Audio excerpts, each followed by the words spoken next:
Can you hear me Hello. well? Hello, everyone. Can you hear me well? Hello, yes. Okay. Okay, I'm very happy to be here with you today. My name is Jie-Fei from Taiwan. I'm an art director and graphic designer of light engine design and Jie-Fei design, focusing on design strategy, branding, and poster design. Is the sound good or okay? Today, I'm going to teach you how to structure your design presentation and some key points you should know about. Next, this is a summary of my presentation today. I'll be focusing on point 3, 4, and 5. Next, a basic presentation structure looks like this. We start by an opening introduction, body, ending, or ending. Next, in the introduction, first you speak a little bit about yourself so your audience can know you better. Then you briefly talk about the project and its goals. You can quickly form your project brief by answering these questions. What? What's the project about? What problem do you need to solve? Why? The goal of the project. Who? What's your project for? Who's your target audience? Where? Where will the finished project be placed? Is it going to be indoor, outdoor, or online? And finally, when? How long will the audience see your project? Next.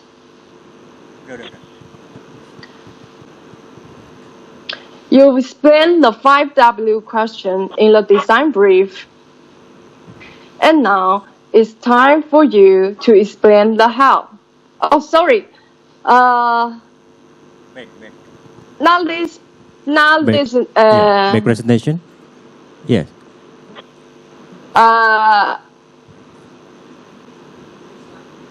Previous slide, please. Is not this one. It's the last one. Yeah. Okay. Please wait. Jie-Fei. Okay. Remember, it's the most important of your design presentation, so make sure you have enough time to spend. Basically, there are two things you need to talk about: your process and your design solution. In A, creative process, you explain the process of developing your core idea or your major concept. You answer questions like, how do you come up with this idea?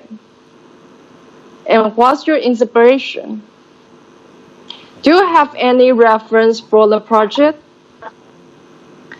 In B, creative solution, you explain how do you express your idea to the audience by design. First and the most important, you start by explaining your key visual. Then you explain the other secondary ideas and small design details to support your idea. The key visuals means the main focus of your design. It's the first thing you see when you look at any design. If your design is good, it should be no problem for your audience to know where to let it first, second, and third, etc. Conversely, you find your audience are confusing where to look at first of your design, then sorry, you must make a bad one. In the next few pages, I'll teach you how to identify what you explain in both creative process and creative solution. There are endless visual design elements to talk about representing your project. So, where to start? The key point is to identify the priorities first. Then limit and organize your design presentation. We start from the most important to the less important. Now, let's see an example. I've listed some design elements you can talk about here. You can think them as group 1, 2, and 3. Please don't change the presentation. Sorry. Masih di back? It's the last one. Yeah. This is Jie-Fei? Group yes, this one. Okay. Sorry. Your group 1 should include your key visual, your main idea, and usually some big components of your design. Remember to spend enough time to explain your key visual and the ideas behind it. In composition, you can talk about the layout and the grid.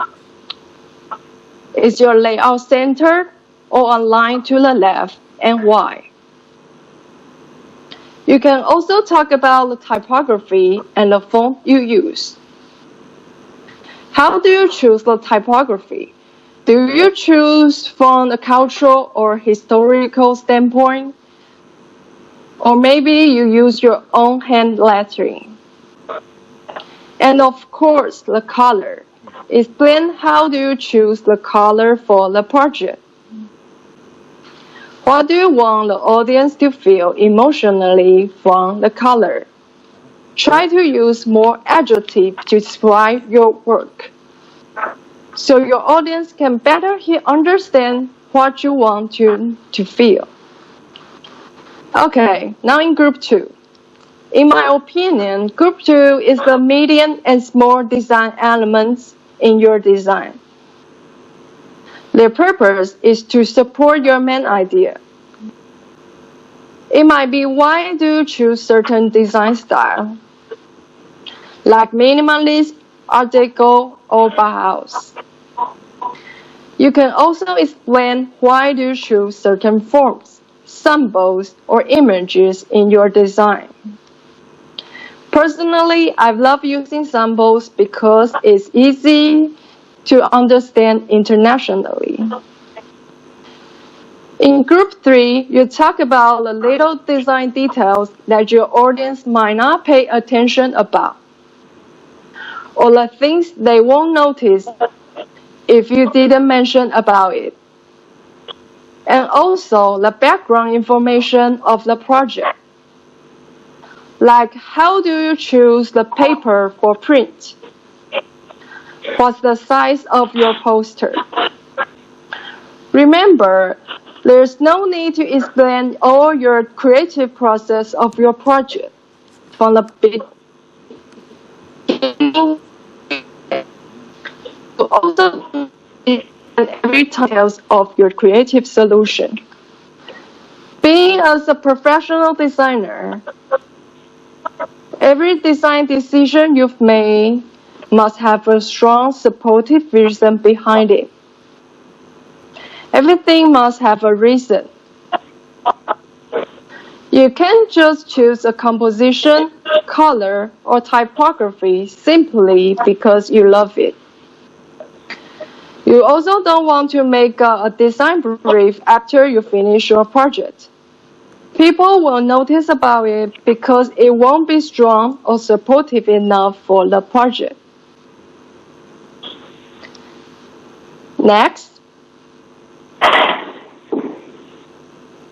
Now I'm going to show you a simple example to help her better understand the order of creative process and creative solution when presenting your work might be. Here's my poster. Ocean tides plastic equals death. It's created to raise awareness about plastic pollution problems in the world in Korea in 2018. As you can see, there are only 3 design elements in this poster. 1. An illustration. 2. A handwriting message. And 3. A blue background. Okay, now I want you to guess when I'm presenting this poster, what's the first thing I will talk about after the introduction? Is it the illustration, the message, or the background? You can take some time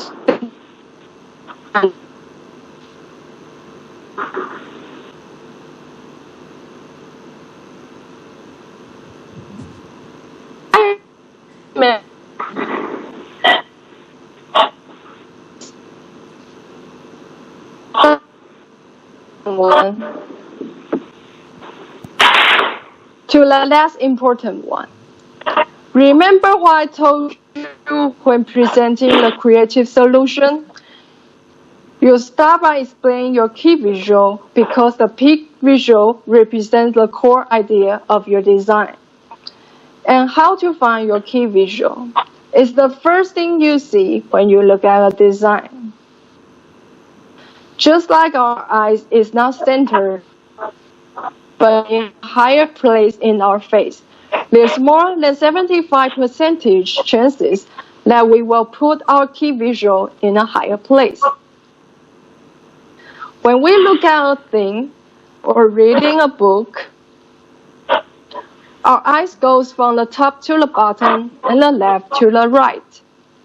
Unless your design element is very strong or eye-catching at the bottom. For the poster, my key visual is the illustration. And right after you saw the illustration, the next thing you see is going to be the handwriting message. Because I use the same color for both of them. And also, the message is on the right of the illustration. So naturally, you will read the message after you see the illustration. The last thing you see is the blue background. And after that, you may or may not notice about there are actually 2 kinds of blue separated by a wave in the poster. 2 kinds of similar blue because I want the audience to spend more time paying attention on reading my illustration and the message behind it. Now, the background color. Next. Next. Yes. Here's my model for the illustration before making the poster. This one. As you can see, there are 2 parts of my illustration for the poster. 1, there's a plastic straw on top. And 2, And 2, there's a desiccant at the bottom. So, when presenting this poster, follow the natural order of our eye. The order should look like this. 1, the plastic straw illustration. 2, the desiccant illustration. 3, the handwriting message. 4, the background.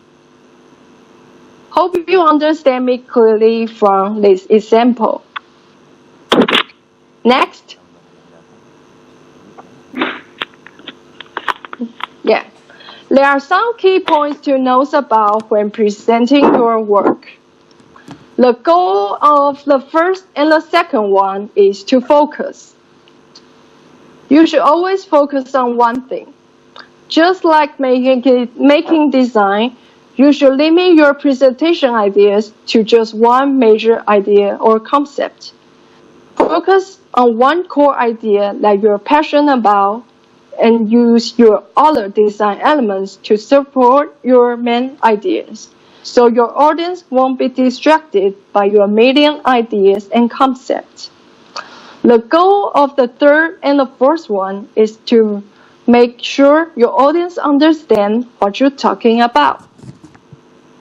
Please don't use designers' languages when you present your work to a non-designer. They won't understand it clearly, and they will need to ask lots of questions after your presentation. Next. Finally, for the ending of the presentation, you just simply remind your audience what's the most important thing you want them to remember. And if you have enough time, you can answer their question. Next.